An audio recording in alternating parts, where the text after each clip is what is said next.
We welcome and we honor Jennifer Taylor.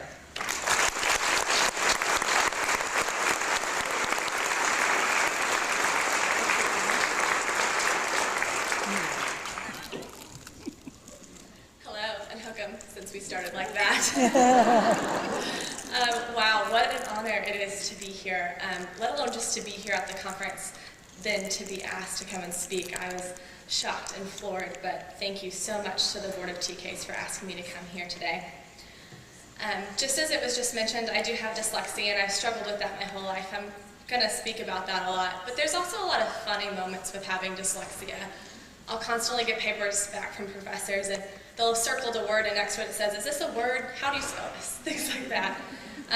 It also is a part of my everyday life. It's not something that I just deal with at school, and then I go home, it's not an issue. My family is here today, and I promised them I would tell this story since they like to make fun of me about this. But we had a candle called Nana's Pantry. It smelled like sugar and baked goods, things like that. I like to switch letters around, obviously, since I have dyslexia, and I also kind of have ADD, so I don't always read things all the way through. And I looked at it and looked over at my mom and said, "Why would you buy a candle called Nana's Panties? That's disgusting." So now all of you know my most embarrassing story, so you can be sure to make fun of me about that throughout the conference. But in all seriousness, I was diagnosed through early intervention with having dyslexia along with ADD and OCD tendencies. But then throughout the years when I was retested, I guess, in high school, the dyslexia was the only thing that lasted. Along with having a learning disability, I also have a severely handicapped sister. Her name is Julie, and she functions between a 6 to a 12-month-old level.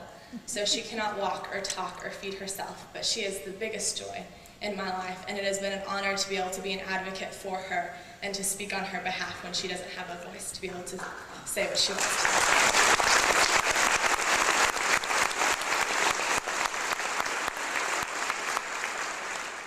Today I'm going to tell you a lot about my life and the exciting things I've been able to be a part of because of having a disability.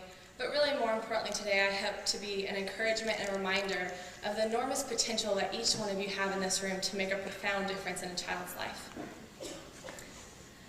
Having a disability has obviously impacted my life, and it really began as early as kindergarten. I still remember to this day my mom, who will forever be my superhero, would bend over backwards trying to teach me how to spell and teach me what a B was versus a D, because they're very similar if you've ever looked. And we would work every day from school. I'd get home at 3, and at 4 o'clock we would start working from 4 o'clock to 9 o'clock every day. And she just countlessly worked over with me again and again, and I will forever be indebted to her for that. Going into high school then, I went to a 5A public high school, and I did not receive any accommodations at all because no one told me that you could have accommodations. I didn't know that I was missing out, so I didn't tell anyone.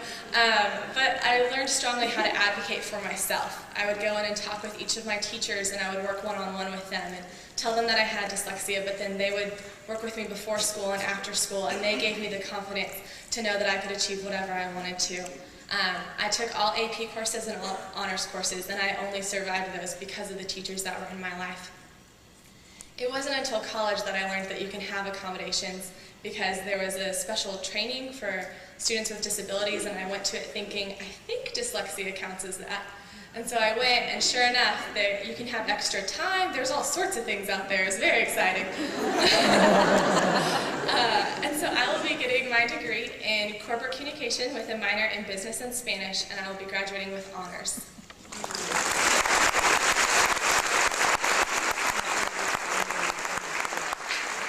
As was earlier mentioned, I want to go into marketing, and I hope to graduate, or I am graduating in May, which basically means I'm very poor and don't have a job. So. I was appointed to the CASE, the Continuing Advisory Committee, back in February, and I will serve a 4-year term. I was also appointed over the summer to the Teacher Preparation Committee, which basically meets with the higher ed, and we look at what the students are being taught who are about to go into special education and the training for that. The Continuing Advisory Committee was an enormous honor, and I am still so proud to be a part of it. It's made up of teachers, parents, principals, and then I'm the only student representative. The Advisory Council meets with TEA in order to give feedback and recommendations as to what we see that's going on around the state, and then TEA provides us with the information of what's going on within legislation within the state. I'm the first student to ever serve. That was already talked about, but during the first couple of meetings, it took me a while to figure out what was going on. I was constantly leaving over and saying, what acronym is that? What are we talking about? There's a lot of acronyms, so it takes a while for me to learn them. But it has been an enormous joy to get to meet with parents and students and teachers, and I usually get to meet with someone once a week and sit down and hear their frustrations, but also hear the enormous joys and the benefits that they've gotten to receive from being in special education. And the biggest thing I think that's impacted my life is that there is such a need for students to be involved in government and students to have a voice. We're all here today for the student. The reason why y'all do what you do is because you have a passion and a love for these kids.